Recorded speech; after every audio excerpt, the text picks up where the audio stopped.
எங்கிட்ட ஸ்பெஷல் பார்த்தீங்கன்னா அடை இருக்குது. அடையிலே ஆனியன் அடை, மசாலா அடை இருக்குது.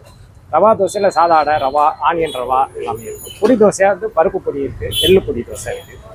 இது போக மசாலா தோசை, தக்காளி தோசை இருக்குது. தக்காளி தோசை மற்ற கடையில் நாங்கள் தக்காளியை கட் பண்ணி போடுவாங்க, நாங்கள் ஃப்ரை பண்ணி பேஸ்ட் மாதிரி யூஸ் பண்ணிப்போம். அது எங்கிட்ட சிறப்பாகவே இருக்குது. பொங்கலில் பார்த்தீங்கன்னா பால் கலந்துருவோம்.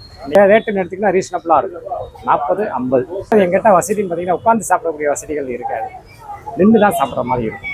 நாங்கள் இங்கே ரவா தோசை, தக்காளி தோசை, அடை தோசை இந்த 3மே ட்ரை பண்ணியிருந்தோம். 3மே டேஸ்ட் நல்லா இருந்துச்சு. பட் ஹைலைட் என்னன்னு கேட்டிங்கன்னா அந்த ரவா தோசையும் தக்காளி தோசையும். இந்த தோசைக்கு இவங்க தர 2 சட்னி, அந்த சாம்பார், இதோட காம்பினேஷன் இருக்கே சான்ஸே இல்லை. எங்கள் கடையோட லேண்ட்மார்க் எடுத்திங்கன்னா தெற்கு மாசியில் தெற்கு கிருஷ்ணகிரி போகிற நுழைவு வாயிலில் எம்ஜிஆர் சிலைக்கு பின்னாடி. டைம் எடுத்துக்கிட்டிங்கன்னா 7 to 11.